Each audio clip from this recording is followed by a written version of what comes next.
Assalamu alaikum wa rahmatullahi wa barakatuhu. Okay, brothers are still joining at the moment. Okay, no problem. We'll wait inshallah ta'ala for them to join, and hopefully then we can kickstart the today's episode, which inshallah should be a really good one. That's the plan. Should be a really good one inshallah. Okay, Afi's joined. Salam Afi.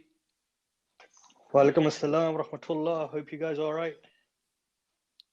Yeah, well, it's not you guys at the moment. It's just me. I was just telling the audience whilst I was waiting for you guys that should have a really good discussion today. I'm just adding JK. I think he's joined now. He's reconnecting. I think he's here. Wa alaikum salam. Yes, JK, how's it going, my bro? Yes, good, alhamdulillah. I'm good. How are you guys doing?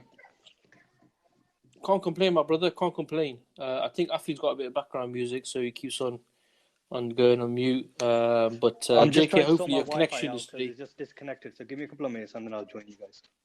Okay, no problem, inshallah. Well, JK, maybe a bit of a small talk before Afi joins. What are you saying, bro?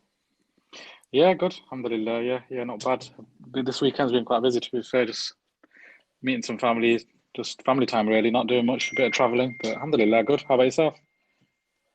Yeah, well, just been busy trying to get a few things sorted out in the house, and obviously there's the prep work for the podcast and stuff. So it's one of those things that because we do these episodes every week, it's the time to prep and stuff like that. Inshallah, hopefully it'll pay off. Hopefully Allah subhanahu wa ta'ala accepts, this minute effort of ours. But yeah, so you know what? Whilst we're waiting for Afi, I think we should just make a start, inshallah. What do you think? Yeah, go for it. Yeah, cool. So we've got a few segments today which we want to cover, inshallah ta'ala, and some interesting ones, and hopefully it will benefit us discussing it, and also people listening in at home. The first topic I want to discuss is a strange one, and I think it's really important that we discuss it. Now, in the last week, I came across someone sent me this, shared a small clip of a video, and in this video we had Sheikh Imran Hosein. I'm sure you guys know who Sheikh Imran Hosein is, and what he was saying is that there's one word in the Quran, that the Mus'haf, the Quran we have today, which has been changed by humans. And what he was saying is that it's been changed by humans when they were adding the diacritical marks. You know how in the Quran you have the Fatha, Dhamma, Kasra, as some of us Asians will say Zabar, Pesh, and all that sort of stuff. But yeah, so just to make clear, he wasn't saying that there was a mistake in the Quran. What he was saying is that the Quran was revealed, and afterwards, when people were adding these diacritical marks, they added a word which was not actually from the actual Quran, which was revealed to the Messenger Muhammad sallallahu alaihi wasallam. And this word can be found in Surah 43, verse 61. Now, the start of this verse, Allah subhanahu wa ta'ala says, وَإِنَّهُ لَعِلْمٌ. Okay? And what Sheikh Imran Hosein is saying, that this shouldn't be la ilmun, this should be alamun. Okay. Now he does give a sort of reasoning why he thinks is this, because what he's saying is that it talks about that Isa alayhi salam is like knowledge of the hour. However, he was saying that what is better is that it's a sign. He is a sign of the hour, right? So he was trying to rationalize it, but what he was saying is that this has been changed by humans, either by mistake or intentionally over time. Now, one thing I want to make clear, this discussion here today is not about Sheikh Imran Hosein, right? I'm just picking up something that he said, because he's not the only person who has said things which sort of cast a bit of doubt on the authenticity of the Quran as we have it today. So that's the first point I want to make. It's not an attack on any particular person. We're going to discuss the subject matter, the actual issue that's been said, not so much of who said it, right? Now, why I wanted to speak about this because, growing up as Muslim, speaking to other people of other faiths, right? It was always for me, and I'm sure it's the case with other Muslims as well. I'm sure it's the case with you guys, that it always gave great confidence to claim that the Quran has never been changed. And why this was is because we know that, for example, the Bible, the Torah, these books have been changed over time, so they're not the same books as the ones that were revealed to the people at the time, right? So for many Muslims, we would say, you know what? Not a single letter has been changed in the Quran, and this is something which sort of fills you with confidence, right? But now, if a claim is being made that the Quran we have today is not the same Quran as the one that's revealed to the Messenger Sallallahu Alaihi Wasallam, what implications does this carry?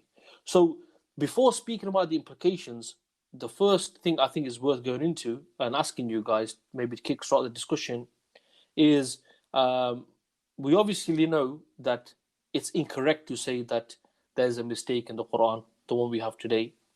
But how is it something that we can establish? How do we know as Muslims that what's being said, that there is a mistake in the Quran?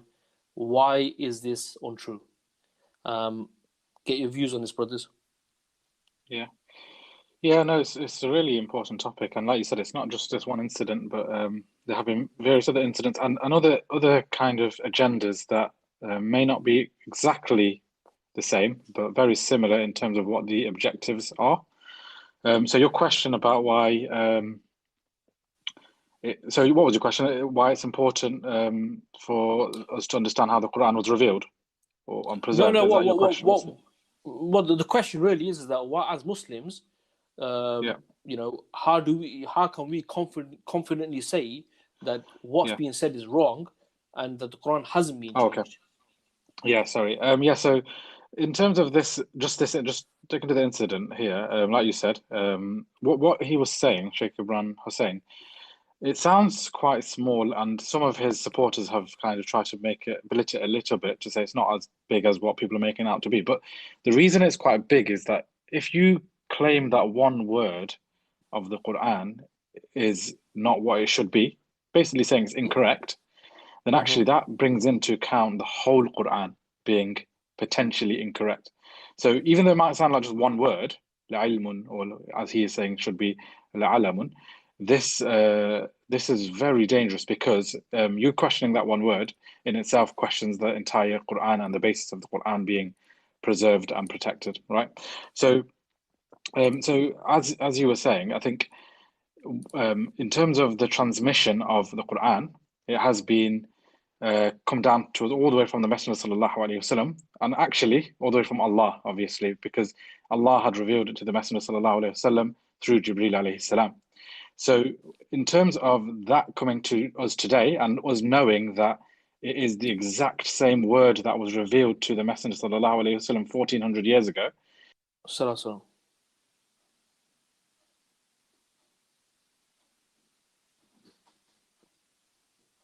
Hello, JK, you've gone on mute, bro. You muted yourself. Hello. Yeah, I can still hear you. You can still. I think I don't know what's gone on with JK. I think he's back. Can you hear me? Yeah, bro. You muted yourself. Sorry, I think my headphones just. Let me just take my headphones out. Maybe just move to after for a moment. Yeah, that's fine. Afi, do you want to add anything, or do you want me to sort of continue with the flow? Yeah, I think. I'll start off and then JK can add to it, or if I'm making a different point, then you can make a different point. I think let's look back at the source, the source of this discussion, and that's when the Quran being revelation, and let's be very, very clear that as the Quran was being revealed to Muhammad sallallahu alaihi wasallam, everyone who was receiving it, they did not challenge that this is something special and that this can't come from man. So what they started to do was they started to make accusations against the messenger, to say, oh, he's a sorcerer, he's a soothsayer, because how else can you produce something like this? Because at the time that the Quran was revealed, the Arabic language was at its peak, and the style, and you know, when you're talking about the most advanced people in the language at the time, appreciating actually that what is being said here, what is being recited, is not the word of man, they started to make alternative accusations. Now, what's happened over time, and we'll come back down to how the Quran was compiled, because I think that will refute whatever this guy's been saying. But the point I want to make is that over time, because the Quran is the word of the Creator, that is the starting point of Muslims. So we will challenge everyone, and the Quran openly says, you know, if you're saying this isn't the word of the Creator, then bring back a chapter like it. And yeah, it's a basic challenge. You know, bring back a chapter that meets the style of the Quran, and then you know your point is proven. So for 14 odd 100 years, we know that a number of Orientalists and non-Muslims have tried to do this, and there's a number of sites that used to be around a few years ago. I think they got taken down because the people were too embarrassed with what they produced on there, where people tried to meet the challenge of the Quran in order to refute it. But this has never actually happened. So the next best thing, and this is a message to the enemies of Islam, and we know that Islam is being attacked from every angle these days. All someone has to do to refute the Islamic way of life is just to say that actually here's a chapter, and we've been able to meet the challenge that's laid down in the book, and it's never happened. So when it can't be met, the enemies of Islam actually have to start playing underhanded tactics and start to change the meaning of what's within the Quran itself. So if you know the likes of Imran Hosein are saying, actually, you know what, this has been added by man, and this shows that actually the way it was compiled was wrong, then surely he should be able to produce something like what he's saying that man has done here, and that would meet the challenge that's contained within the Quran, and that therefore refutes that this is authentically the word of the Creator.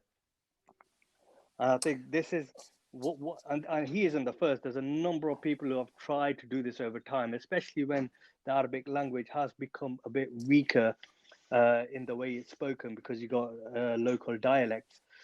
So what you do is you start to bring in a doubt over time, and you start to get people to start off like this, like he's doing, and saying, look, it's just a little bit. We're not saying that the Quran as it was revealed was wrong. There's a human error that's crept in. And what this allows, it starts a precedent for people then to bring their own opinion into it, because you've automatically you've rejected the basis of what the Quran was revealed and compiled in the first place, in terms of the authenticity that was established. Yeah. Yeah. No, Can you guys hear me? JK, Just to check. yeah, go for it, bro. Yeah, sorry, I apologize. I'm just having a few technical issues. No, I agree with what Aftab is saying there, that the way it comes across as though it's just a small thing, a small change, but the danger with that is it can lead to much more. And look, we don't need to go into the intentions of people, even Imran Hosein. I'm not, like you said, it's not really about him, but it's No, it's about the not. danger of anything like this happening. So just to go back to the point I was making is just quickly, in terms of how the Quran came to us today as the exact same wording that was revealed to the Messenger sallallahu alaihi wasallam, that is the point we make. That is a claim we make. That what was revealed to the Messenger sallallahu alaihi wasallam 1400 years ago is the same Quran we read today. And like you said, that gives us a level of confidence in our da'wah. It's part of our iman. It's not even just confidence, it's part of our iman, our belief, to believe in the kitab, which is the Quran. So how it happened, obviously we know the Quran was revealed to the Messenger sallallahu alaihi wasallam, and when it was revealed to him, people wrote down the Quran. So when the Sahaba were taking it from the Messenger sallallahu alaihi wasallam, they would write down the Quran on bits of leaf, on tablets, on whatever they could find. They would write down the Quran and memorize it, right? So they would be in their mind as well. So this happened during the time of the Messenger sallallahu alaihi wasallam. Many of the Sahaba, when they were listening to the Quran, they would memorize it and they would speak to each other about it. And this was preserved. During then, obviously, the Messenger passed away, and during the Khilafah of Abu Bakr, I can't remember what the incident was, but many of the Hafid. Battle of Yamama. Yeah, Battle of Yamama, that's the one, yeah. They were martyred, basically, and they lost quite a few out of the Hufad. So Abu Bakr saw that this, this is some, obviously he knew that Allah will preserve the Quran, but there is a need to make sure that we can protect it, basically. So he brought together a delegation of the Sahaba, where they all came and basically brought together their minds to make sure that the Quran was the same Quran that was revealed to the Messenger ﷺ in terms of what they had remembered and what they had written. So all of that came and they brought it together, and they created the Mus'haf, the book. And then it was during the time of Uthman, who basically created copies of the Quran. So there was one Mus'haf that was left with, I want to say, Hafsa. Correct me if I'm wrong. Yes, you're right. Then they took that book, and Uthman said we needed to make copies of this because, obviously, to protect it. So they made copies of this, and during the time of Uthman is when they started to introduce diacritical marks, your fatha, kasra, dhamma, those kind of marks, and some of the vowels. And even in Ali's time as well, they added some of this as well. They completed that. So the point I'm making here, the reason I'm making that is because now the claim that Imran Hosein made, if you listen to the video, is that there was something dodgy. And that's the way he said it. I'm just saying the way he said it, right? He said something dodgy happened when the diacritical marks were added, and this word was incorrect. It should have been la'alamun and not la'ilmun. And the reason why that's important, and the reason why I feel like he's saying something to back up his position, is that he is making the point that Isa alayhi salam has knowledge of the last hour. And if you change that word, it can be translated as Isa, because what that means, وَإِنَّهُ لَعَلَمٌ لِسَاعَتِهِ, that means, and his, Isa alayhi salam's second coming is truly a sign for the hour. What this means, and what the Mufassirin have said, is that this means that the coming of Isa itself is a sign of the hour. But the way Imran Hosein is claiming is that Isa alayhi salam himself has knowledge of the hour. Does that make sense? So the meaning changes. And that is why he's making this claim from my honest opinion, right? So going back to the point that we were making here, that it's important for us to understand this is how the Quran was, by multiple chains of narration, from the Messenger ﷺ, from the Sahaba to the Tabi'in, Tabi Tabi'in, and all the generations afterwards, came to us in that form.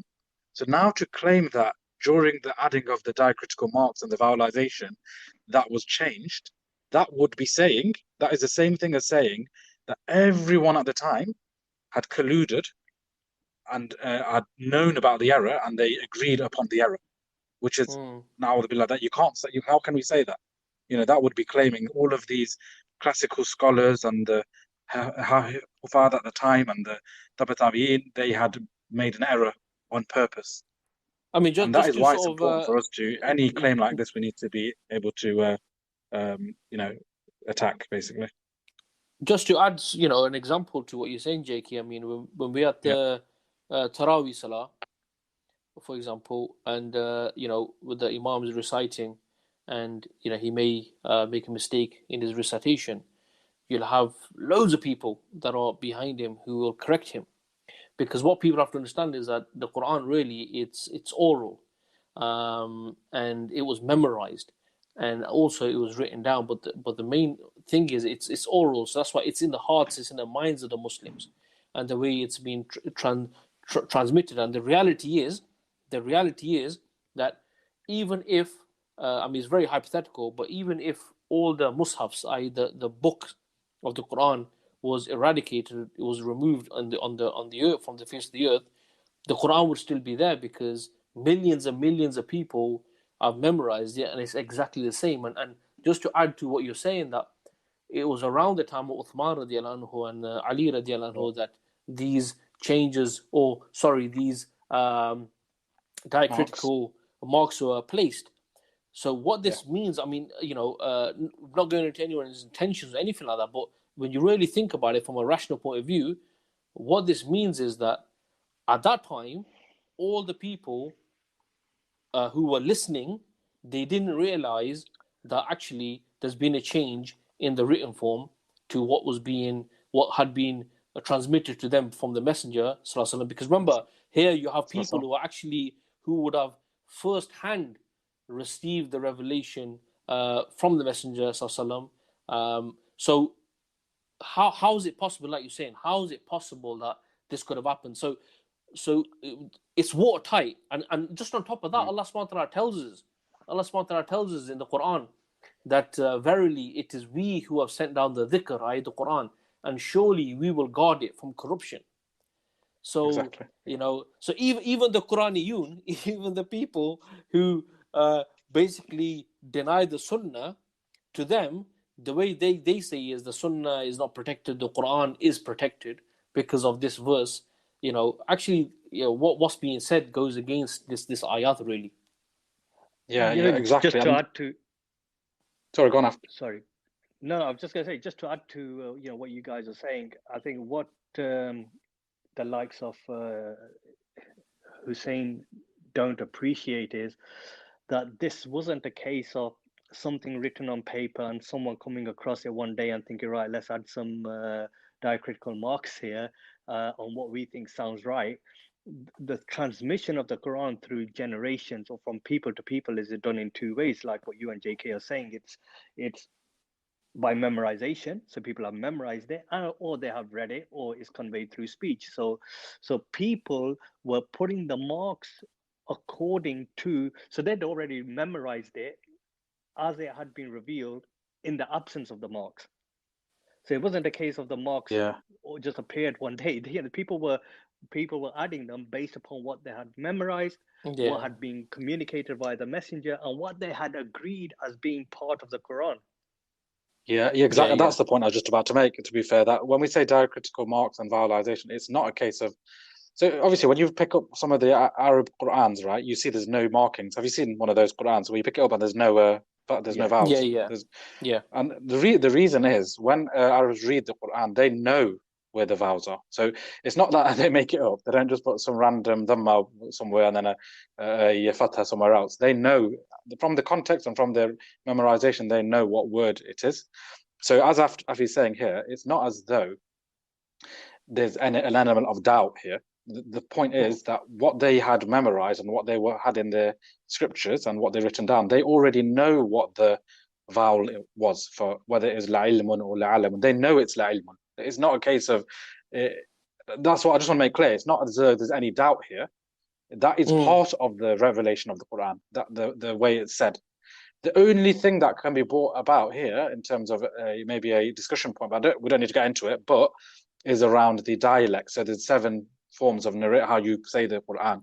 But this actually goes back to why Uthman had decided to bring together a delegation to kind of formalize this, is because his argument was that the Quran was initially revealed in the Qurayshi Arabic, the Arabic that the Messenger was born into. It wasn't the other, the African style of recitation and all of that.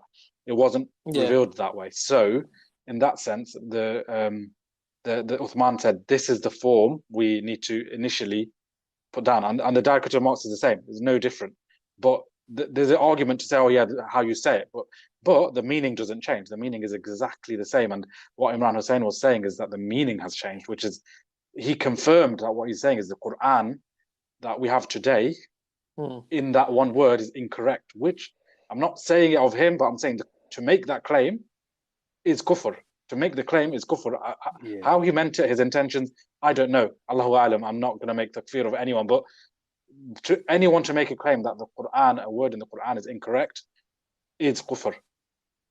So no, I think that's a really important point to make. The other thing I wanted to say is that when we say the Quran is preserved, because I was having a discussion with someone about this, and he was telling me that, look, it's not that the mutawatir chain of narration. So again, just to clarify what I mean by that is, the Quran was revealed to be the highest standard of authenticity because of mass testimony.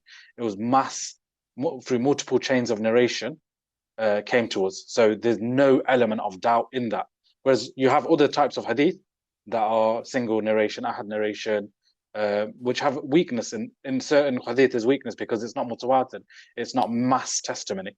But with Quran, it's mass testimony. In every single ayah, they all came together and they all agreed that this is the Quran and this is the word of Allah.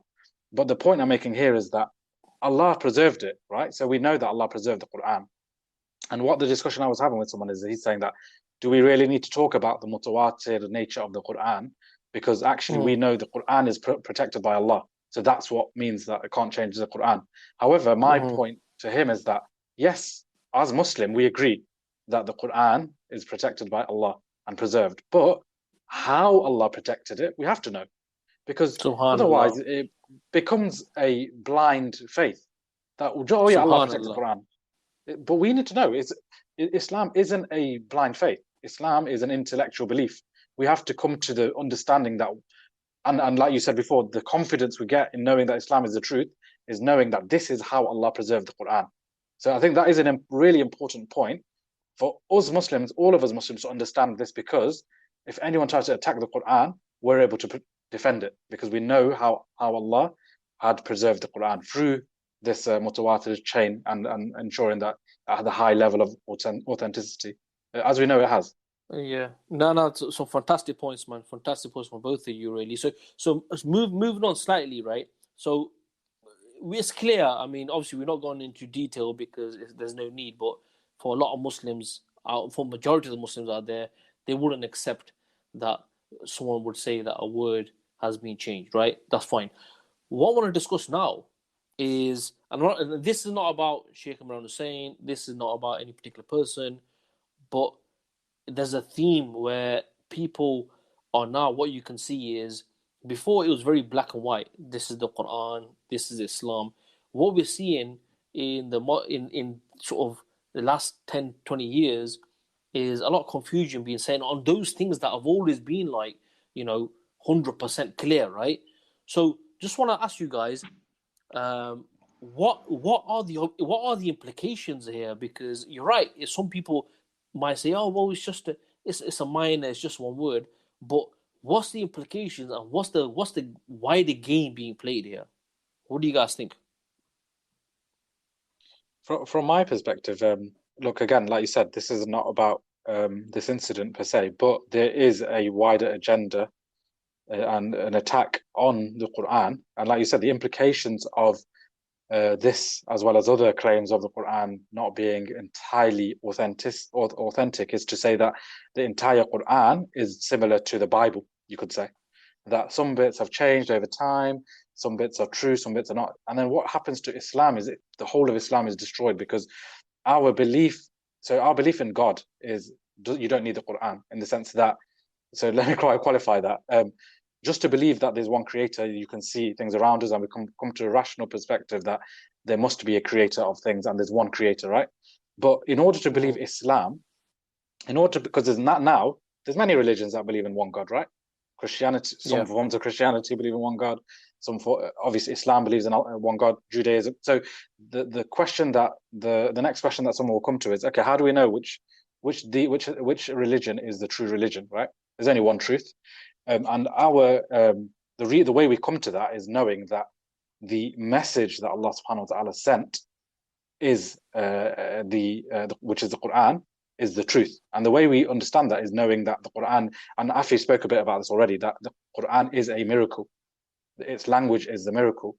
And that both confirms Islam to be true and also confirms that the Messenger sallallahu alaihi wasallam is the messenger of Allah. And it proves to be he was a true prophet. He wasn't his claim of prophethood and messengership has proven to be true, not for anything else other than the Quran that he brought.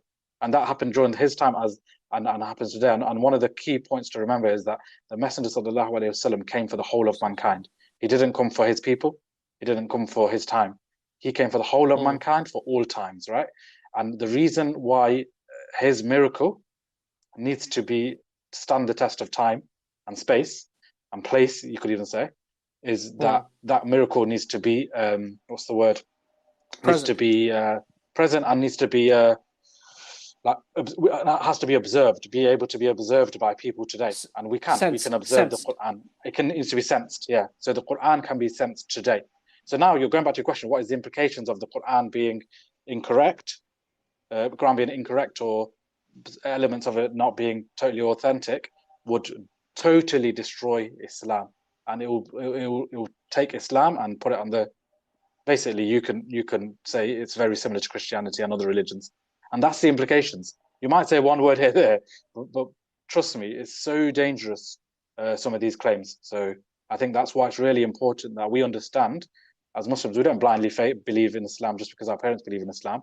We believe in Islam because we know there's one God, and we know that Islam is the true religion that was revealed by Allah to the Messenger Sallallahu Alaihi Wasallam, and we follow the Messenger in that. Yeah, 100%. Afi, you want to add to that, bro? Yeah, no, Jazak, JK, I think the only thing I would add to that is, over the years, and Maj, me and you, we go back a number of years, and I think, we can tell that over the last 15, 20 years, just as the attack on the authenticity of Islam has started to occur, the Ummah is becoming a very informed Ummah. 15, 20 years ago, would anyone have, like you're saying, someone sent you this video of Imran Hosein and the likes, when they come out with something dodgy, and you see this debate happening about amongst Muslims saying, how can they say that this is incorrect? Well, 15, 20 years ago, no one would have challenged the likes of Imran Hosein. So it shows that the Ummah is heading in the right direction, which is the first point I want to make. Secondly, that poses a bit of a problem for the West, especially when they've got this fundamental problem with Islam. And we know categorically the statements that have been made, the issue is with Islam as a way of life. It's not with Muslims, it's not with interpretations, it's with Islam as a way of life. And that way of life emanates from the sources that we have, the revelation, and from the life of Muhammad Sallallahu Alaihi Wasallam. So in order to make Islam acceptable, there has to be something which they take away. They have to take away the vitality which keeps it pure and which keeps it the truth, so that doubt can emanate from it. In order to do this, no one thing is going to work. So what you'll find is this attack is coming from various different angles. You got the likes of Imran Hosein saying, "Oh, look, there's an error that was made in the Quran." So 2 billion Muslims are out there in the world, numerous billions over the centuries, and one guy in 2021 realizes there was a mistake, right? or claims that there's a mistake. So he appears and says this, which then starts a discussion. And like JK say, I think, if we don't know how the Quran was compiled, then how do people defend this? And someone says to him, "Well, how do you know nothing's been added? How do you know it's the way Muhammad Sallallahu Alaihi Wasallam recited it and as it was revealed to him?" Unless you know, then people can start creating that doubt in your mind. So therefore, it's really important that we know. But the second point is, this attack is not just by one source. You're seeing this through various channels, even from people amongst us who are starting to bring out different interpretations, or they're trying to change the way what words mean. It was only a few years ago where there was another scholar, surprisingly from Pakistan as well, who claimed that jihad has got nothing to do with fighting, when you got numerous verses of the Quran which, well, in the context, there's no other context you can take. So the fact that and again, the beauty of what he said was, the beauty of the reaction was, it was people saying, "How can he say this?" I think that's why the enemies, or those people who have got an issue with Islam, are trying to find ways just to start creating a doubt or creating a debate amongst people. And this is going to be a generational thing, because I think that when these statements are made, you see that the generation that we're in is actually out there defending it and criticizing Hussein and attacking him for what he said intellectually. But once that doubt creeps in, if it creeps in, then over generation, it's like planting a seed. They're hoping that over a generation or 2-3 generations, there's enough doubt in there where you destroy the basis. And I just want to give a kind of like an analogy for this. So we know the Quran was protected through the transmission and the way it was written, and thus protected the Quran over 1400 years. Now Islam has come the same way. So it's not just the Quran, but it's the Sunnah, the Hadiths, the workings of the scholars, their interpretations, and how they understood the reality and the Hadiths in order to, and as new realities came, and how they derived the rules from the sources. All of this has carried over time. Now, if a doubt can creep in, and then this is carried over a number of decades and generations, you can see how in 2 or 3 generations time their starting point would be incorrect. Yeah, no, 100%, bro, 100%. Just one quick point, Jake, and then I'll come to you. 2 points. The first one is Return of the Mac. Rash has joined us. So Assalamu alaikum, guys. Wa alaikum assalam wa rahmatullah. Always a pleasure to have my bro on the podcast. And the second point, and I just want to make a point in reference to what Afi said, it's really interesting that you said that this isn't just a one-pronged attack. You know, all the stuff about the questioning about the hadith, the authenticity, currently in countries like Saudi Arabia, where they're going through the curriculum and they're removing what they think are problematic ayats and hadith. All of these different style of attacks, they're all coming from the same root, but they're all targeting the same thing. I just want to add that. JK, go for it, bro.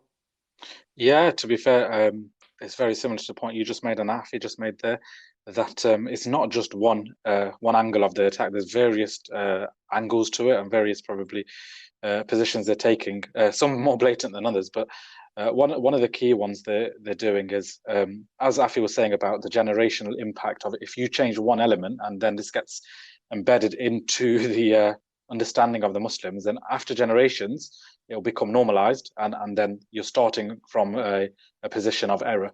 But alhamdulillah, the real positive that's come out of this, as Afi is saying, is that it was challenged straight away. Like, it wasn't as though people, it didn't get too far, to be fair, what Imran Hosein said. So many people came out and said this is entirely incorrect. Either he comes out and corrects himself, or wider ramifications of what he's saying, to be fair. But in terms of those other attacks, one of the key ones that you would have seen many Muslim governments or governments of Muslim nations, you could say, have done, is where they're targeting certain ayat of the Quran in terms of the education curriculum. So you would have seen probably a year or so ago, the Egyptian President Al-Sisi, he ordered educational officials in the country to remove Quranic verses used in school textbooks that are considered to be non-religious subjects. So what I mean by this is a bit of a word for it, but basically, where there was like a topic to do with, I don't know, geography or history or something like that, where they would use historically, obviously Islam has an aspect to play in everything, right? So we historically in the social system of Islam, you can apply Islam to everything because Islam is part of everything, right? So if you talk about a certain topic, you are going to bring the Quran into it, the Sunnah into it, right? So what Sisi said is, this has got nothing to do with Islam. Basically secularized the text, yeah? So they removed, they even told Al-Azhar, which is meant to be a religious institute, a Muslim institute, historically has been a foundation of Islamic education. They told them to purge them books, basically, get rid of them books and create new books that are secularized, right?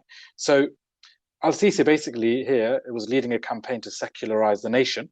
And one way of doing that is targeting the future generations, focusing on reforming the education curricula of these schools and these institutions like Al-Azhar, and claiming that these texts are either not applicable or they called it extreme, right? They said certain verses on jihad, verses on sodomy, homosexuality, these are extreme, so they don't apply. So one could argue they're not changing the Quran, but what they're doing is they're removing its application. So people don't need to understand it. The next generation don't need to understand it. And what's worse is, you kind of expect this from Al-Sisi, of who he is. He doesn't have, he's not even claiming to be Islamic. He's a tyrant, basically. And he's secular, and he's in bed with the secularists and the West, right? But also, you've had this from the al-Saud regime, who claim to be religious, right? I know they're not, and we all know they're not, but they claim to be a religious nation and custodians of the holy sites. But they themselves have come out and tried to remove elements from the curricula that are, what they claim to be problematic, because they're too extreme and that they need to be modernized, basically, and more in line with liberalism, you could say, and texts such as the laws to do with homosexuality and jihad. They want those removed.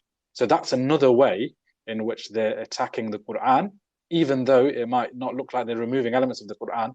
They're removing its applicability, which is just as bad, to be honest. Yeah, 100%, 100%. Afi, I think you want to say something, but what I'm going to do is let Brother Rash just come in. He's been a silent observer. Just want to get his thoughts on the discussion so far, and then I'll come back to you, Afi. Jazakallah, bro. No, to be fair, I've really enjoyed the discussion so far. Lots of really good points been made, and I've been following this discussion online as well. And it is interesting, but at the same time, it's extremely worrying for me, because I think what it is you might have heard that, what happens sometimes is if the enemy wants to attack you, they can do it in such a way. And by the way, I'm not calling any specific person out, like you guys have said already, but, certain attacks can be so sinister and under how they say, like a velvet glove, that it's not apparent. And I think things like this can fall into that category, because a little bit what Afi was saying really is that, we have to highlight that the miracle of the Quran is the linguistic miracle.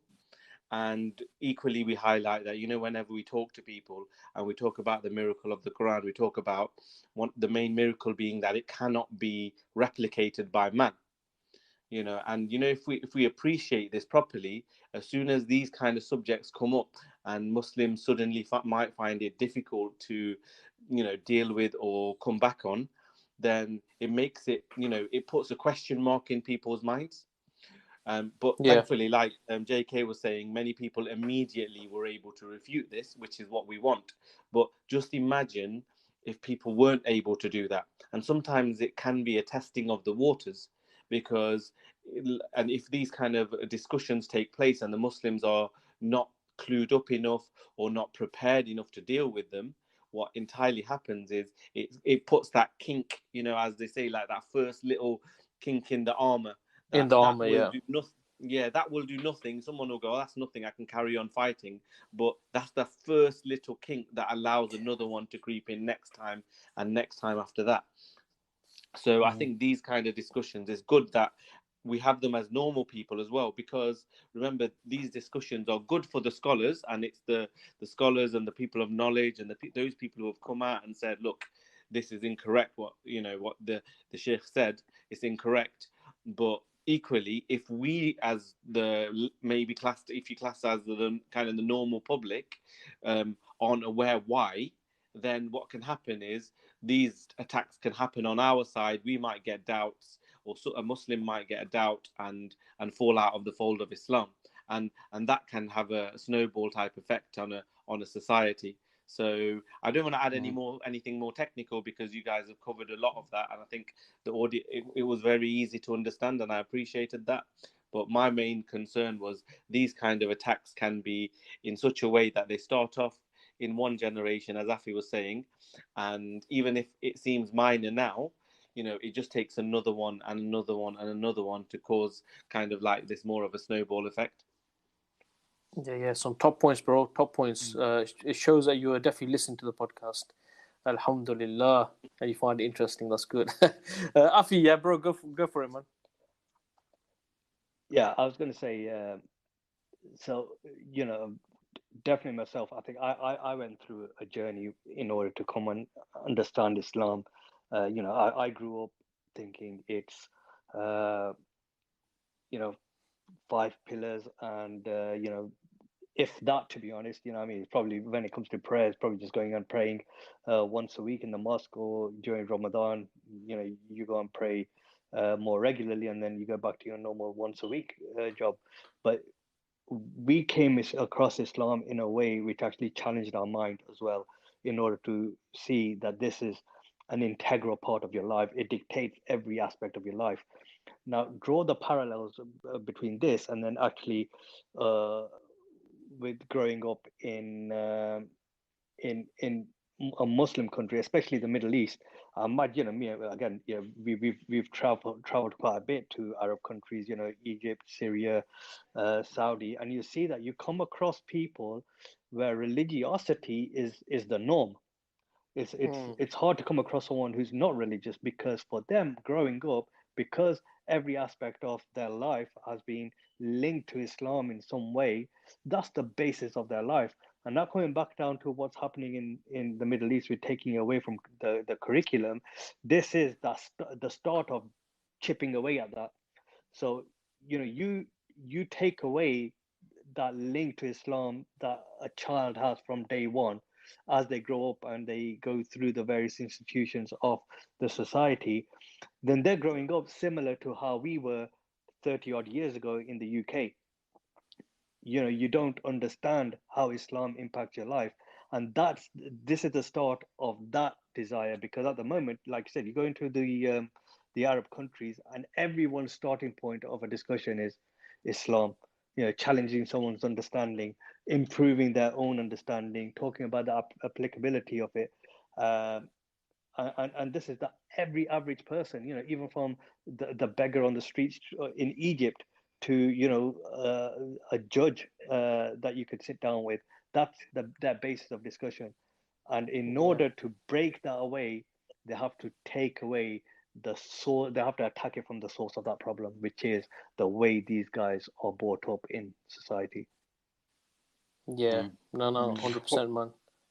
One other thing, Maj, I think is as much as it is very promising to see that when it has come to events like this and incidents like this, the Ummah comes together and basically exposes it and says this is incorrect, and the preservation of the Quran is essential in our deen, and why we need to ensure that any kind of attack like this, as subtle as it may be, we can come together and understand why it's so dangerous and basically correct and ensure people have the right understanding.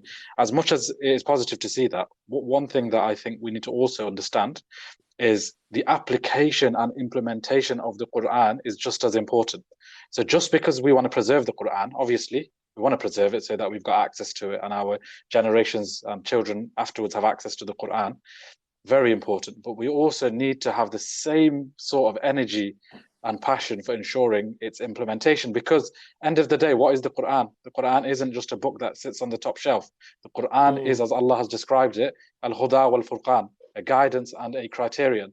So if it's a guidance and a criterion, we need to ensure that we're understanding it, so making sure that the meaning is all protected, but also implementing it. So when there are other scholars that haven't said as bad as this in terms of saying the Quran is incorrect, there have been many scholars, or quote unquote scholars, who have said that the certain rules of the Quran are not applicable. There's been scholars who have said the Khilafah is not required in the times today, and that's agreed upon apparently. And things like this, which we know there are many rules that Allah has revealed that are not being implemented today. But as Muslims, we need to understand we are going to be accountable for that. Allah has commanded us to implement these rules. So what are we doing about that? Where's the same energy for that? Where's the same criticism of scholars who question that? And that's, I think that's just as important. We should have the same level of outrage for the non-implementation of Quranic verses, just as much as people trying to change the meaning of the Quran. Do you see what I'm saying? Yeah, it's a very good point. It's a deep point. That's a deep point. I think, Rash, you want to add something, bro?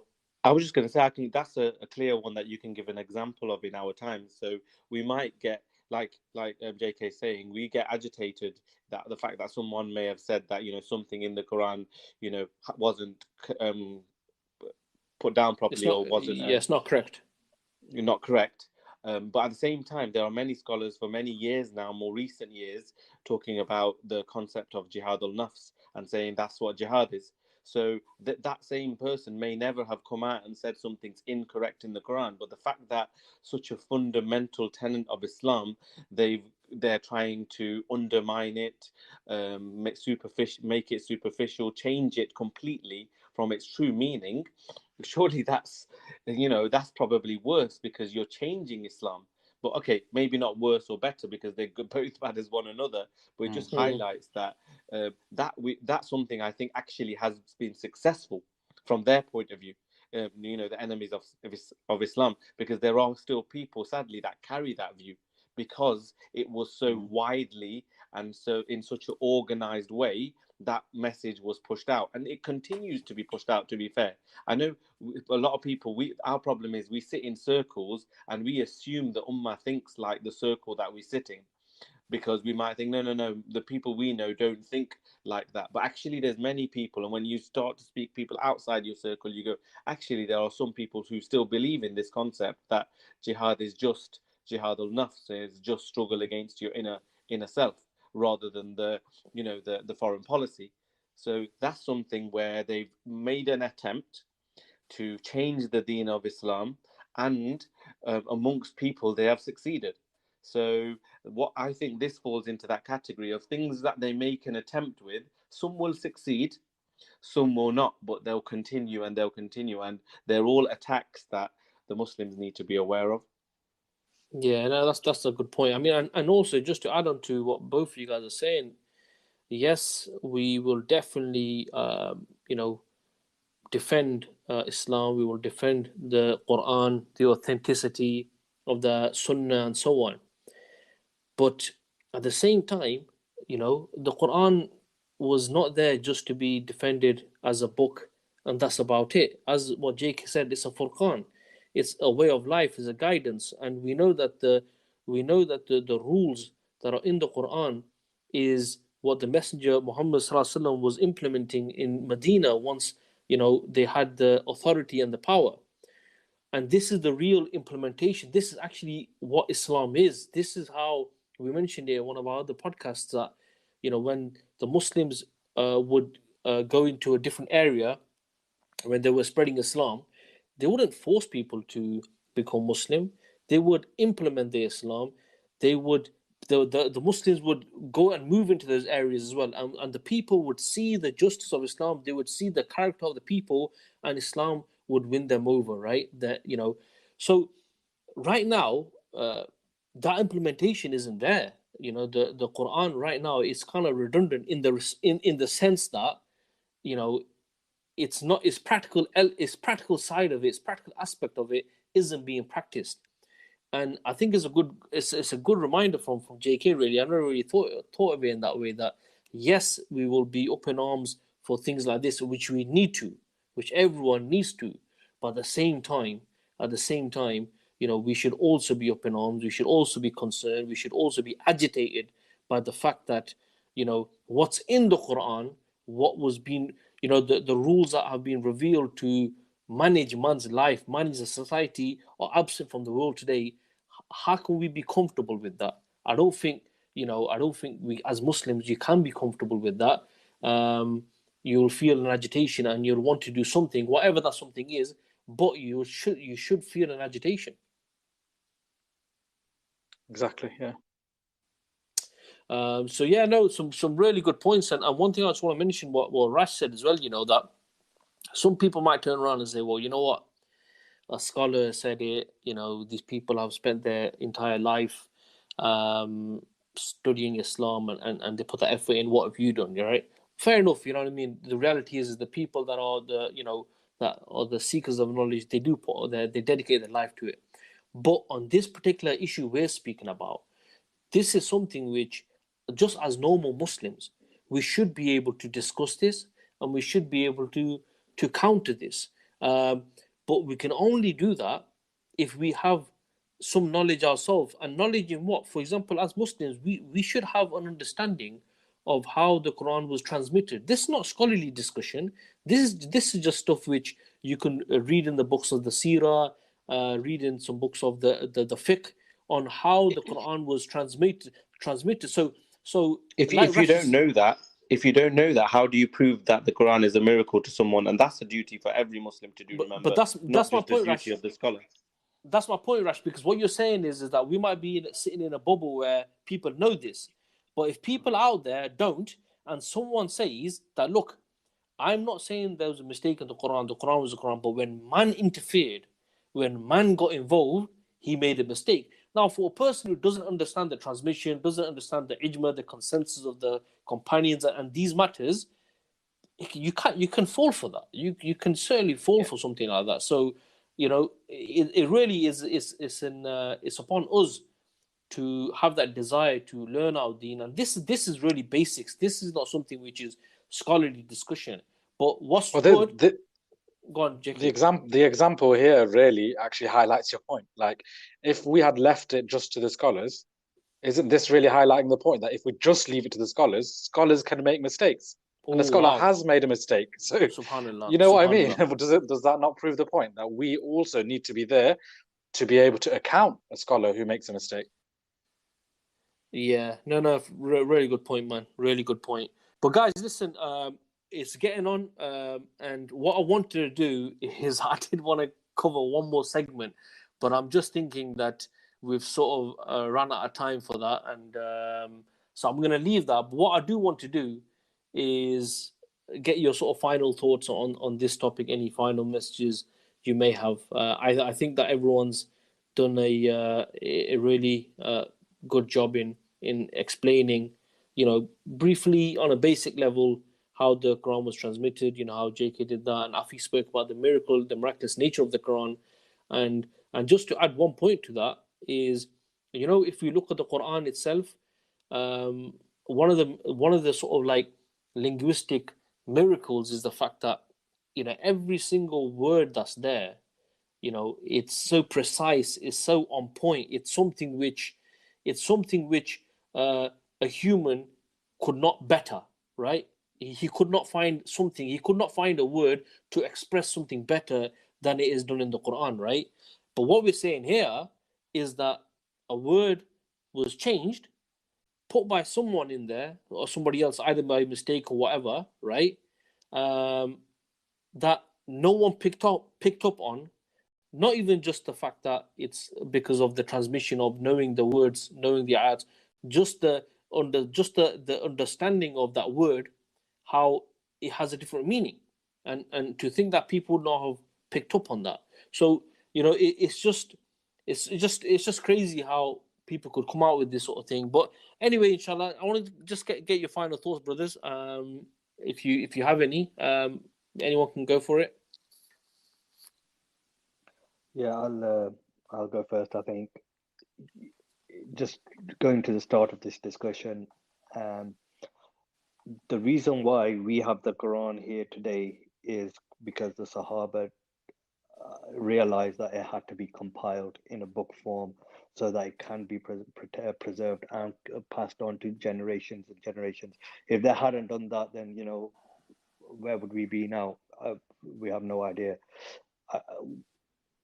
But what I would say to people out there listening is the Sahaba did their job, and now the attack on the Quran, or the threat to the Quran, is different. It's more to attack, what it means, and the Sahaba aren't going to be the ones to defend that now. It's our job as Muslims. We have to be the ones who protect it so that it can be preserved for the generations that are going to come after us, and therefore we have to take the onus. It's not even an onus; it's a responsibility. It's an obligation Subhanallah, yeah. upon us now to be able to understand it, to understand Islam the way that the brothers have talked about and the way that we've discussed here today, so that when people do come out with something that sounds dodgy or doesn't stand right, we're not scared to challenge it, and we're not scared, even if it's just to improve our own understanding, and we might have understood it differently. We have to have that desire that we are the vanguards of this deen, and that's a responsibility that Allah subhanahu wa ta'ala has placed upon us. If we don't do it, then the kuffar are not going to have a resistance. Yeah, definitely, man. Definitely. Rush. Yeah, no, Anything on? I just want to extend from Afi's point that he just made there, because the thing is, Allah, we know that Allah subhanahu wa ta'ala told us that He will protect the Quran. So if the Sahaba at the time thought, you know what, Allah's going to protect it, we won't compile it, it just goes to, then they could have said that, but it just goes to That's a good prove point. that they understood that the promises that Allah makes, and the things that happen. We see it, you know, be it the animals that do it, or the, you know, the spider or the web and all of those things. It's through Allah's army that these things get done. So the Sahaba recognize that yes, it's going to be protected, but maybe that's our role to protect it. The issue sometimes is we just sit there and go, okay, Allah said He's going to protect this, so I don't need to do anything. And that's part of the issue, that mindset of going, someone else is going to do this. We commonly have this mindset, oh, someone else will sort it out, I'll just worry about myself. So these kind of things are the points where we need to go, wait there, you know, if I don't be involved in some way, even if it's just to make sure my children are aware, then what am I really doing in fulfilling the promises that Allah has made in terms of doing my part? I think that's one quick point. And the second point is that when it comes to topics like this, if we feel uncomfortable, for example, if we go, I didn't know, you know, I don't have knowledge of this area, I don't know how to discuss this topic, the best thing to do as a Muslim, I think, is to try and gain that knowledge, rather than just going, I'll leave it to someone else. In order to have an opinion on it, in order to be able to, again, protect Islam from your side, these kind of things occurring is an opportunity for us to gain knowledge, and therefore make sure we're armed with that knowledge going forward. Yeah, definitely. And as Allah says, you know, if you're in doubt, go to the people of knowledge. So exactly. Yes, JK, bro. To be fair, I think the brothers have made some top conclusions, to be fair. And I think just to add finally to that, I think when it comes to the preservation of the Quran, we know Allah subhanahu wa ta'ala has already said, verily we have revealed the reminder, and verily we shall preserve it. Allah says that in the Quran. That's an ayah of the Quran. And I think just going back to the points the brothers made, that of the importance of us understanding how not just this one topic, but all aspects of Islam, being able to defend Islam is not just important normally. That's, like Afi said, it's a duty for us to do. But actually, it's even more important in the times we're living today, because whether it be in the West or even in the Muslim lands, there is an agenda, a deliberate agenda to attack Islam and, you know, create doubts in the minds of the Muslims. So, you know, we went to school at one time and there was a certain level of attack on Islam. But now, after 9/11, after these generations of kind of this war on Islam, the attack has become very severe. And the liberal attack and trying to cause doubts in the minds of the Muslims by having topics such as, you know, citizenship, and topics where our religious education used to be just very much talking about the pillars of Islam and pillars of other religions. Now they very much try to question of, you know, why does Islam have to be the truth? Why would there be a God if there's problems in the world and there's all this chaos in the world? How can a God? Very difficult questions that are aimed to cause doubts in the minds of the Muslims. So that makes it just as important to be able to answer these questions and understand from Islam, because Islam isn't a blind religion. It's not a blind deen. It's very much a religion that makes sense to the intellect and rationally makes sense. So if we say this, that means we need to go about and do our reading and gain the knowledge to be able to defend Islam. And it was a video I was watching the other day, and it was very interesting. And it was like I think it was like a revert video, or a video where someone became Muslim. And the brother was explaining to the guy that, you know, with the Bible and all of this, everyone knows the Bible has very many different forms. There's lots of different Bibles. If you went into a bookshop and asked for a Bible, they will ask you which one, right? If you went and asked for the Quran, you can get one Quran. Yes, there's different translations, but there's one Mus'haf, one Arabic Quran.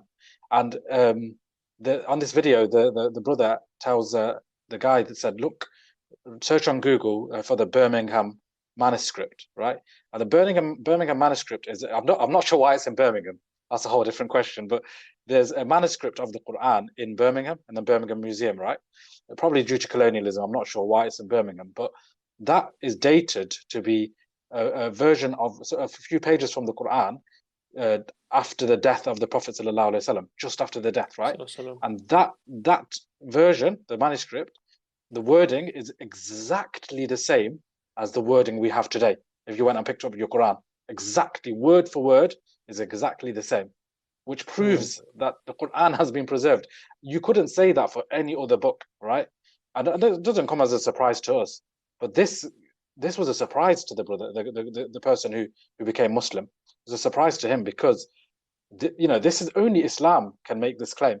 So if we're Muslim and we want to be confident about being Muslim and why we follow Islam, don't just follow it because your parents told you to follow it. Follow it because you're convinced that Islam is the truth and is the truth for the whole of mankind. I mean, that's my point, really. Yeah, no, fantastic points, man. Fantastic points. The only thing I just want to say is on how important this topic is about the Quran authenticity. I think there's a statement by, I think is it what's that guy's name? Gervais? What's his name? The comedian guy? Ricky Gervais.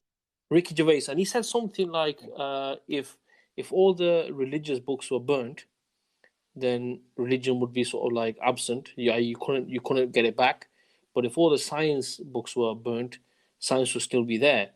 And yes, he may be right when it comes down to just religions that, you know, their authenticity is in question. But when it comes to Islam, the reality is the fact that even if every Mus'haf was destroyed, the deen of Islam will still be existent today because it's in the hearts and the minds of the Muslims. And that's why this question, you see, what we're discussing here is that important, because if we relegate the Quran to a religious book like others, which may have some some things in it which have been added or changed or removed, then it falls into that category of what Ricky Gervais was saying and what atheists trying to say, and that this is just a man-made thing, it's not from the creator. Anyway, I want to sort of end on that note, guys. A big jazakallah khair for all of you guys to join, even Brother Rash, busy guy, but still took some time out.